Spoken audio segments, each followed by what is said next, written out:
அனைவருக்கும் வணக்கம்.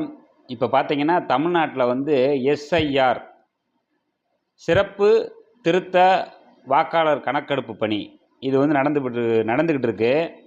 இதில் பார்த்தீங்கன்னா ஒவ்வொரு பூத்துக்கும் ஒரு பிஎல்ஓ அப்படின்னு சொல்லி தேர்தல் அதிகாரி நம்மகிட்ட 2 ஃபார்ம் கொடுக்குறாங்க. அந்த 2 ஃபார்மும் நம்ம வாங்கி அதில் நம்ம ஃபோட்டோ ஒட்டியே இருக்கும். அதில் ஏற்கனவே நம்மளுக்கு வாக்காளர் பட்டியலில் நம்ம பேர் இருக்கிறத அப்படியே கொண்டு நம்ம கையில் கொடுக்குறாங்க. 2 ஃபார்ம் கொடுக்குறாங்க. அதில் ஒன்றை நம்ம ஃபில்லப் பண்ணி அவங்க கையில் கொடுத்துடணும்.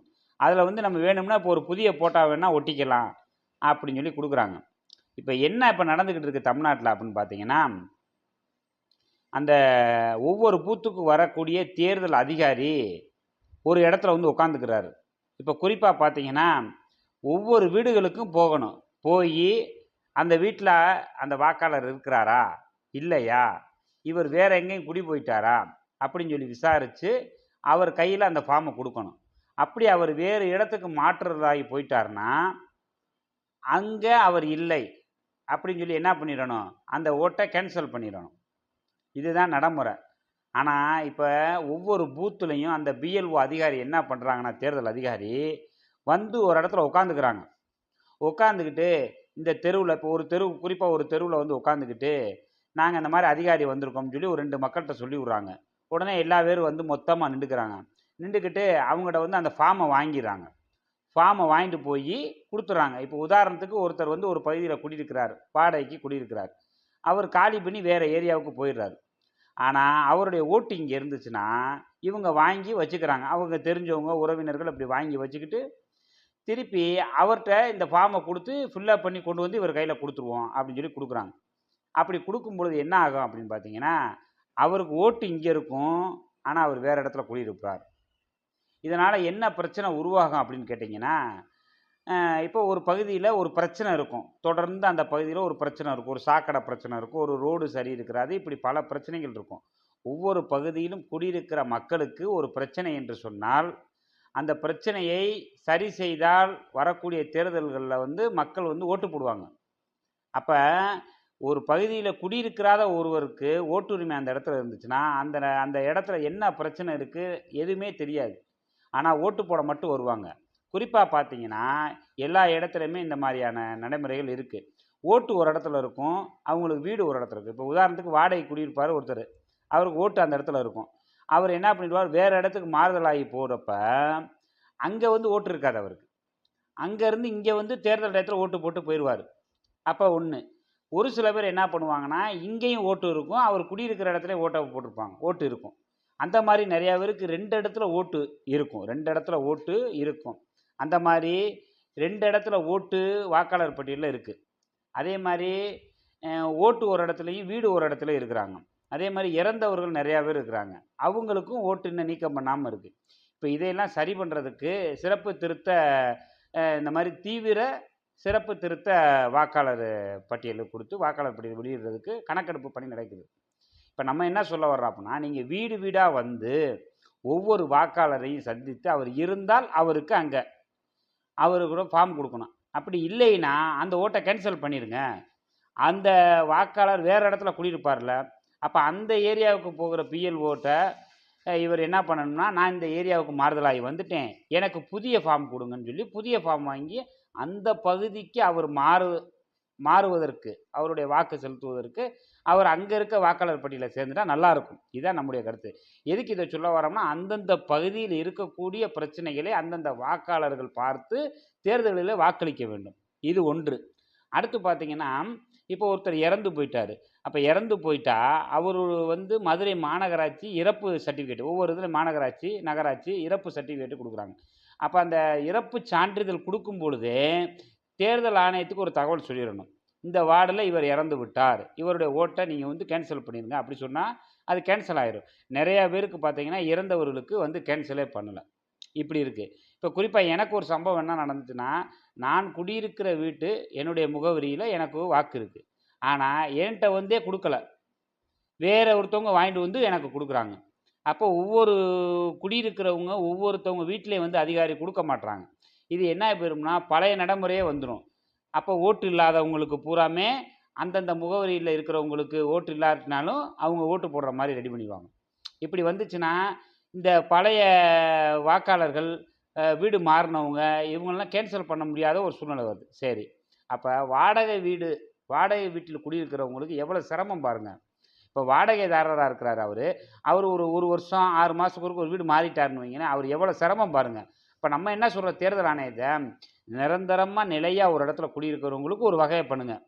அதே நேரத்தில் வாடகைக்கு குடியிருந்து இந்த முகவரியை அடிக்கடி மாறக்கூடியவங்களுக்கு ஒரு வழிவகை பண்ணுங்கள். அவங்க அலைய விடாத அளவுக்கு எப்படி ரேஷன் கார்டை நம்ம வந்து மாற்றுறோம், ஆதார் கார்டில் எப்படி முகவரி சேஞ்ச் பண்ணுறோம், அந்த மாதிரி ஒரு நடைமுறையை கொண்டு வந்து அவங்களுக்கு ஒரு ஈஸியான முறையில் பண்ணணும். இப்போ என்ன பண்ணுறாங்கன்னா, இப்படி ஏதாவது எழுதி கொடுத்து ஓட்டு கேன்சல் ஆகிருமோன்ற ஒரு பயம் வாக்காளருக்கு இருக்குது. அதனால் அவங்க என்ன பண்ணுறாங்கன்னா, நிறையா பேர் எதுக்கு முகவரியை மாற்றணும், இதனால் நம்மளுக்கு எதுவும் வாக்கு உரிமை போயிருமோ அப்படின்ற ஒரு அச்சத்தில் போயிடுது ஒன்று. அதே நேரத்தில் இப்போ அரசியல் கட்சிக்காரங்க பூராமே இந்த எஸ்ஐஆரை நிறையா பேர் எதுக்கிறதுக்கு என்ன காரணம்னு கேட்டிங்கன்னா, இந்த இருக்கிற வாக்காளர் வேறு பகுதிக்கு போனாலும் அவர் எங்கே இருக்கிறார் ஏது இருக்கிறார்ன்ற விவரம் இந்த அரசியல்வாதிக்கு தெரியுது. இப்போ உதாரணத்துக்கு ஒரு பகுதியில் ஒரு வாக்காளர் குடியிருக்கிறார், அவருக்கு அங்கே வாக்குரிமை இருக்குது. இவர் வேறு பகுதிக்கு வேறு வார்டுக்கு குடி போனாலும் இங்கே இருக்கக்கூடிய அந்த அரசியல் கட்சியினருக்கு அவருக்கு ஒரு தொடர்பு இருக்குது, ஒரு ஃபோன் நம்பரை கொடுத்து வச்சுறாங்க. அப்போ இவர் என்ன பண்ணுறாருன்னா, அவரை போய் கரெக்டாக கண்டுபிடிச்சி தேர்தல் நேரத்தில் உங்களுக்கு இங்கே ஓட்டு இருக்குன்னு இவர் சொல்லிடுறாரு இந்த அரசியல் கட்சிக்கார். அவர் வந்து ஓட்டை போட்டுறாரு. அப்படி இந்த அரசியல் கட்சிக்கார் போய் அவருக்கு ஹெல்ப் பண்ணுற மாதிரி ஓட்டுக்கு தேர்தல் நேரத்தில் பணத்தையும் கொடுத்துறாரு. அப்போ இதே நம்ம ஒரு வழிவகை பண்ணுறோம் பாருங்களேன். அந்த அரசியல் கட்சிக்காரங்க பூரா ஏன் வேறு ஏரியாவுக்கு மாறினாலும் நீக்காமே வச்சுருக்காங்கன்னா வாக்காளர்களை, இதுதான் காரணம். அவங்க வேறு ஏரியாவில் இருந்தால் தான் இந்த ஏரியாவில் நடக்கக்கூடிய பிரச்சனைகள் அவங்களுக்கு தெரியாது. அப்போ அந்த புதுசாக அவங்க வேறு ஏரியாவிலேருந்து ஓட்டு போட வரும்போது எதுவுமே தெரியாது. அப்போ காசை வாங்கிட்டு சத்தம் இல்லாமல் ஓட்டை போட்டு போயிடுவாங்க. இதுவும் நிறைய இடத்துல நடக்குது. இதையெல்லாம் களையணும்னா அந்தந்த இடத்துக்கு அதிகாரி நேரடியாக வந்து வாக்காளர் அங்கே இருக்கிறாரா இல்லையான்னு பார்த்து ஆய்வு செஞ்சுட்டு என்ன பண்ணணும், வாக்காளர் அந்த இடத்துல இல்லைன்னா அதை கேன்சல் பண்ணிடணும். அதே நேரத்தில் புதுசாக ஒருத்தர் குடி வந்தால் அவருக்கு அந்த இடத்தில் வாக்கு வருவதற்கு ஒரு வழிவகையை பண்ணணும். இதைத்தான் நம்ம சொல்ல வரோம். அதே மாதிரி இறந்தவர்கள் பட்டியலை நீக்கணும். அதே நேரத்தில் என்ன பண்ணுறாங்கன்னா, ஓட்டுக்கு பணம் கொடுப்பதை தேர்தல் ஆணையம் கண்டுக்கிறவே மாட்டேங்குது. ஒவ்வொரு தேர்தலிலும் ஏதோ ஒரு சடங்குக்காக ஓட்டுக்கு பணம் வாங்கக்கூடாதுன்னு ஒரு சின்ன விழிப்புணர்வு. நம்ம என்ன சொல்கிறோம், தொடர்ந்து நீங்கள் விழிப்புணர்வு பண்ணுங்கள், ஓட்டுக்கு பணம் வாங்கக்கூடாது. இன்றைக்கி அரசியல் கட்சிக்காரன் பூரா எல்லாவற்றையும் ஃபோன் நம்பர் வாங்கிட்டான். பூரா ஜிபே மூலியமாக இனிமேல் பூராமே பணம் போயிடும். அதே நேரத்தில் என்ன பண்ணுறான், எங்கே குடியிருக்கிறாங்க என்ன ஏது எல்லா டீட்டெயில்ஸ் எடுத்து நேரடியாக அவங்க பணத்தை கொடுக்கறதுக்கு இவன் வழிவகை பண்ணிட்டான். இப்போ எல்லாம் எடுத்து ரெடியாக வச்சுட்டான். அதனால தான் இப்போ திடுதுப்புன்னு இந்த அறிவிப்பு வந்தோடனே பூரா பேரும் பயப்படுறான். அதே நேரத்தில் பாருங்கள், ஒரு மாத காலம்தான் இருக்குது. இந்த ஒரு மாத காலத்தில் எப்படி 30 நாளைக்குள்ளே நம்ம எல்லாமே ரெடி பண்ணி கொடுக்கணும். ஒரு சாமானிய மக்கள் இதை போய் எப்படி எடுத்து கொடுக்க முடியாது. அவங்க வந்து ஒரு பதட்டத்தோடு ஒரு பயத்தோடு எங்கே நமக்கு வாக்குரிமை போயிடுமோ, ஒரு சாமானியனுடைய உரிமையை வாக்கு போடுவதுதான். அந்த வாக்களிக்கிற உரிமையை ஒரு 30 நாளைக்குள்ளே நீங்கள் தீர்மானிக்கணும் அப்படின்னு சொல்லி நீங்கள் கொண்டு வந்தீங்கன்னா அவங்க ஒரு பயத்தில் என்ன பண்ணுறாங்க, நம்ம வாக்குரிமை போயிடுமோன்னு நினைக்கிறாங்க. அதே நேரத்தில் தேர்தல் ஆணையம் என்ன சொல்லுதுன்னா, 2005 இது வந்து 2002 தீவிர இந்த வாக்கு திருத்த பட்டியல் வெளியிட்டது. அப்போ 2002 தீவிர வாக்கு திருத்த பணியில் உங்களுடைய இது வந்து பேர் இருந்துச்சா, 2005 நீங்கள் ஓட்டு போட்டிருந்தீங்கன்னா, 2005 சட்டமன்ற தேர்தல் நடைபெற்றது. அப்போ நீங்கள் 2006 2005ஆம் ஆண்டு நீங்கள் வந்து உங்களுடைய வாக்காளர் பட்டியலில் இருந்துச்சுன்னா நீங்கள் தேவையில்லை, இந்த ஒரு குறிப்பிட்ட ஃபார்ம் பண்ண தேவையில்லை. அதே நேரத்தில் அதில் வந்து 2 பிரிவாக கொடுக்குறாங்க. அந்த ஃபார்மில் என்ன பண்ணுறாங்கன்னா, இப்போ 2005க்கு பிறகு பிறந்தவர்கள் இவங்கெல்லாம் வந்து அவங்களுடைய தாய் தந்தையர் அவங்களுடைய உறவினர்கள் யாராவது இருந்தால் அவங்க பேரை வந்து மென்ஷன் பண்ணணுன்றாங்க.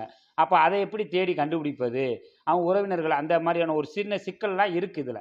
இப்போ இதெல்லாம் மக்களிடத்தில் வந்து என்ன செய்யணும், இதை வந்து தெளிவுபடுத்தணும். இதைத்தான் நம்ம சொல்ல வர்றோம். அதே மாதிரி பார்த்தீங்கன்னா இன்றைக்கி வந்து ஒவ்வொரு பூத்துலையும் வந்து அந்த பிஎல்ஓ அதிகாரி வர்றாங்க. இப்போ பிஎல்ஓ அதிகாரி யார் வர்றாங்கன்னா, அந்த தகவல் வந்து பொதுமக்களுக்கு போய் சேரணும். இப்போ உதாரணத்துக்கு ஒரு வார்டில் 15 பூத்து இருக்குது அப்படின்னா 15 பிஎல்ஓ அதிகாரி அவங்களுடைய கைபேசி எண் இதை வந்து எல்லோரும் தெரிகிற மாதிரி ஒரு நாளிதழ்களில், ஒரு மீடியாக்களில், ஒரு ஊடகங்கள் மூலியமாக மக்களுக்கு போய் சேர்ந்தால் அப்போ நம்மளுக்கு எங்கே ஓட்டு இருக்குது, இப்போ இந்த விவரமே பாதி மக்களுக்கு தெரியாது. எங்கே நம்மளுக்கு ஓட்டு இருக்குது, அது எத்தனை நம்பர் பூத்து, இதெல்லாம் அவங்களுக்கு எதுவுமே தெரியாது. அப்போ இந்த பிஎல்ஓ அதிகாரியை இவங்க தொடர்பு கொள்கிற மாதிரி ஒரு வசதியை ஏற்படுத்தி கொடுக்கணும். இப்போ இதுக்கெல்லாம் யார் பார்த்தா இந்த அரசியல்வாதி ஒரு ஒரு ஒரு ஒரு ஒரு ஒரு அங்கீகாரம் பெற்ற அரசியல் கட்சி இருக்கக்கூடிய அதிகாரிகள் இவ அந்த அந்த அரசியல்வாதிகள் பூரா என்ன பண்ணிடுறேன், நாங்கள் தான் பிஎல்ஓ 2 எங்களுக்கு தேர்தல் அதிகாரம் பவர் கொடுத்துருக்குன்றாங்க. அப்போ அந்த அரசியல் கட்சியினரை பொதுமக்கள் போய் சந்திக்கக்கூடிய சூழ்நிலை வந்துடுது. அப்போ அந்த அரசியல் கட்சியினருடைய தயவு இருந்தால் தான் நம்ம ஓட்டு வருமோ அப்படின்ற ஒரு எண்ணம் ஏற்படுது. நம்ம என்ன சொல்ல வர்றோம், இந்தந்த பூத்துக்கு இந்தந்த அதிகாரிகள் தான் அப்படின்னு சொல்லி மக்களுக்கு தெரியும்படியுமா எல்லோருடைய ஃபோன் நம்பர், அந்த அதிகாரியுடைய ஃபோன் நம்பர்லாம் மக்களுக்கு போய் சேர்ற மாதிரி இவங்க ஒரு வழிவகை பண்ணுனா, நேரடியாக மக்கள் அந்த அதிகாரியை போய் சந்திப்பாங்க. சந்தித்து எங்களுக்கு ஓட்டு இந்த மாதிரி இருக்குது, இப்படி பண்ணுற மாதிரி பண்ணணும். ஒரு முகாம் மாதிரி அந்தந்த பகுதியில் அவர் வந்து இருந்து ஒரு ஒரு 30 நாளைக்கு போய் சந்திக்கக்கூடிய ஒரு வாய்ப்பை ஏற்படுத்தணும். எந்த பக்கம் பிஎல்ஓ அதிகாரி வர்றாருன்னே மக்களுக்கு தெரியலை. இவர் ஒரு பக்கம் போய்க்கிட்டா மக்கள் ஒரு பக்கம் போய் தேடிக்கிட்டு இருப்பாங்க. அதனால் இதில் தேர்தல் ஆணையம் உள்ள இறங்கி இது போன்ற சிக்கல்களை வந்து மக்களுக்கு வந்து ஒரு புரியும் பண்ணமா நாளுக்கு நாள் நீங்கள் வந்து ஒரு தெளிவுபடுத்துனீங்கன்னா தான் பண்ணணும். ஒரு 30 நாளைக்குள்ளே நீங்கள் இதெல்லாம் முடிங்க, இதெல்லாம் பண்ணலைன்னா உங்களுக்கு ஓட்டு போயிரும்ன்றது வந்து 30 நாள் கால அவகாசம் என்பது மக்களுக்கு பத்தாது. இது வந்து இன்னும் ஒரு 10, 20, 30 நாள் தேவைப்படும். 2 மாதமாவது தேவைப்படும்.